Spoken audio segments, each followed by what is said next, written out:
What's up, guys? Doing a live weather update here today, and I also want to tell you guys something very important as well. As you guys do know, my collaboration with Zone Watch. Make sure you guys do download that weather app if you are also a beginner. Just in case, when severe weather is happening tomorrow.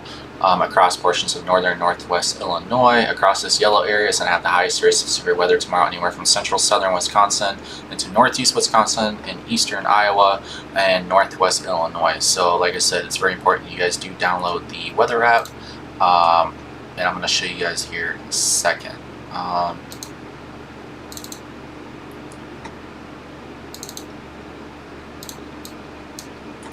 talking about this app, guys.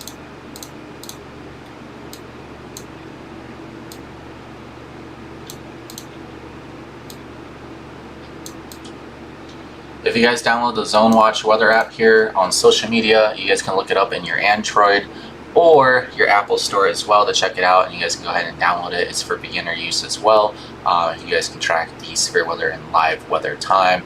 I use the app as well. It's very cool. New features coming out. You can track lightning intensity, how many lightning strikes are happening with that storm, hail tracker, and live reflectivity as well. And there's more features going up as well, so make sure to check out that app. I'm going to go ahead and leave that up here so you guys can check that out. But we're going to go ahead and jump into details here on severe weather here going into tomorrow.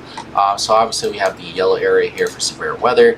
To be honest, I think our storms are going to get going across this area right here that I'm circling. Is more of the area that I'm highlighting, that we are going to be anticipating severe weather here across portions of eastern northeast Iowa into southern southwest Wisconsin and northwest extreme Illinois.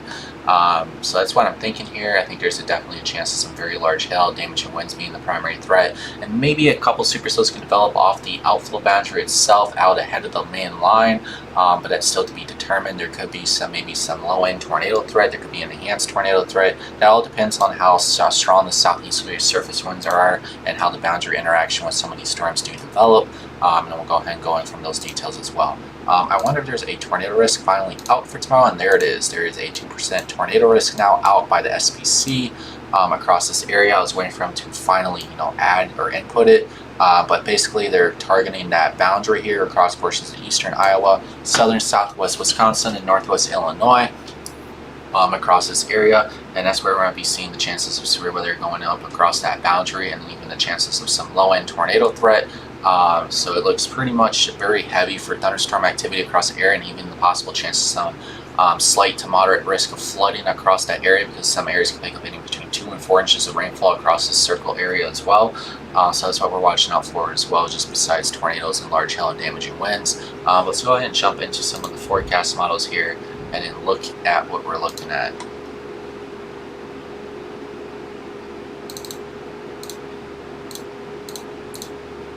Here's the current visible satellite here across portions of northern Illinois and central western Wisconsin. You can see that there's definitely some smoke coming across portions of Wisconsin.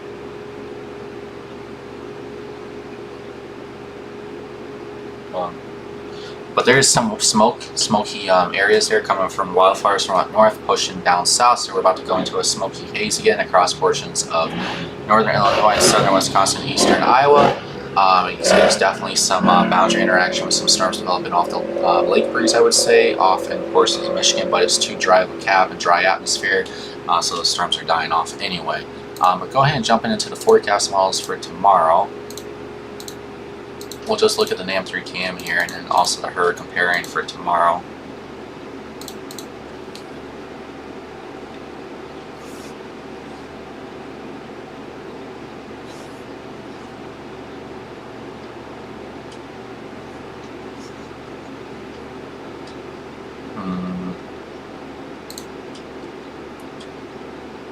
Alright, so here's Saturday.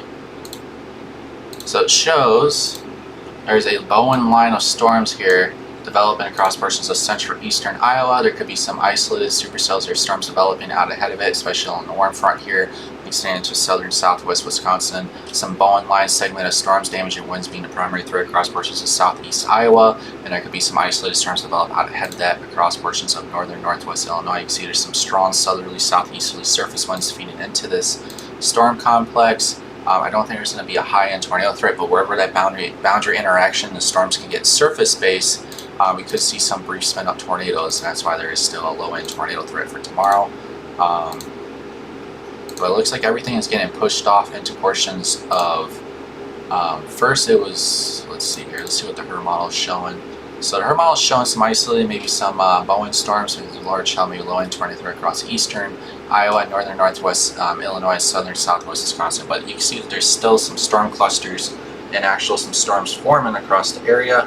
But like I said, the dynamics are in place for maybe some damaging winds, large hail, and the low-end tornado threat. So we are going to be paying attention to that. And like I said, it's very important you guys do download that weather app, which is Zone Watch in the App Store, Android or Apple Store, and you guys will be able to track these storms in live time, and then be able to see what's going on. But other than that, there's not really much to talk about. The models don't look the best right now, obviously, and we still have to wait to see for more further updates. But there is a 2% tornado risk out for tomorrow by the SPC across this area, so this area we'll be watching, because the models, to me, in my opinion, look like crap, besides the NAM 3 cam, but we'll kind of go from there and see what happens. But other than that, this is the slight risk for damage winds and possible hail tomorrow across the area, and then flash flooding across that region area as well tomorrow. So anytime between noon and 9 p.m. is when we'll expect those storms, or even after midnight, possibly reaching into Chicagoland area and maybe Milwaukee area as well. So stay tuned for later live weather updates, and talk to you guys soon.